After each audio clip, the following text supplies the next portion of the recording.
Hi అండి అందరికీ. Welcome to అనుషమ్లు వ్లాగ్స్. అందరూ బాగున్నారా? మేమైతే మస్తున్నాం. మీరు కూడా బాగుండాలని మనస్ఫూర్తిగా కోరుకుంటున్నాను.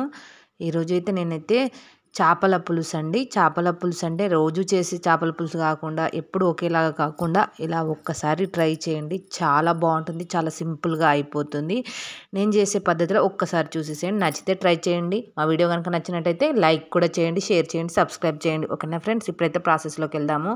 నేనైతే బాండీ పెట్టేసుకొని 1 టీ స్పూన్ జీలకర్ర, ఒక హాఫ్ టీ స్పూన్ మెంతులు అయితే వేగించుకున్నాను. బాగా దూరగా వేయించుకోవాలి చిన్న మంట మీదనే. ఇప్పుడైతే బాండీ పెట్టేసుకొని ఆయిల్ వేసుకున్నాను. ఆయిల్ హీట్ అయిన తర్వాత ఉల్లిపాయ ముక్కలు అయితే వేసేసుకున్నాను. ఈ ఫ్రై అయ్యేలోపు కొంచెము అది మిక్సీ పట్టేసుకొని వస్తాను, మెంతులు జీలకర్ర పౌడర్ని. బాగా ఫ్రై అయిపోతున్నాయి.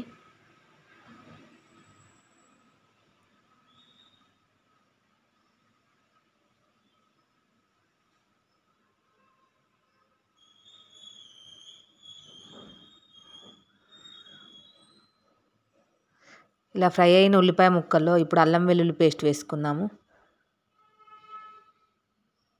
అది వేసి బాగా కలుపుకోవాలి. కర్రీకి సరిపడా పసుపు కూడా వేస్తున్నాను.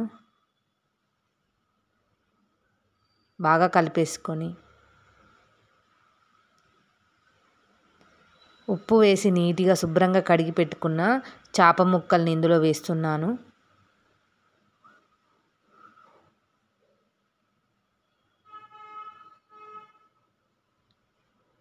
వీటిని బాగా కలిపేసుకొని కొంచెం నూనెలో ఉడికించుకోవాలి.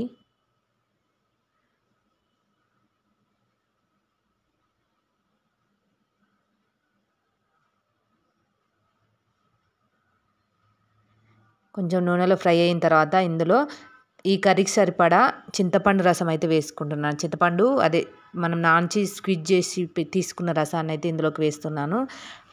వేసిన తర్వాత కర్రీకి సరిపడా ఉప్పు కారం వేసుకోవాలి. మేమైతే కారం అయితే ఎక్కువ తింటాం ఫ్రెండ్స్. మీకైతే మీ టేస్ట్కి తగ్గట్టు వేసుకోండి.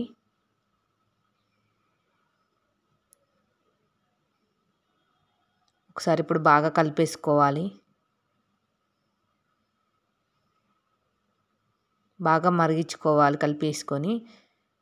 ఇప్పుడు కొంచెం వెల్లుల్లిపాయలు కచ్చాపెచ్చగా నలగొట్టుకొని వేసుకోవాలి. చాలా బాగుంటుంది ఇలా వేసుకోవడం వల్ల. మనం ఇందాక మెంతులు జీలకర్ర నూరి పెట్టుకున్న మిక్సీ పెట్టుకున్న పౌడర్ని వేస్తున్నాను చూడండి. అంతా వేయలేదు, కొంచెం ఆపానన్నమాట, ఎందుకంటే కొంచెం చేదు వస్తుంది కదా.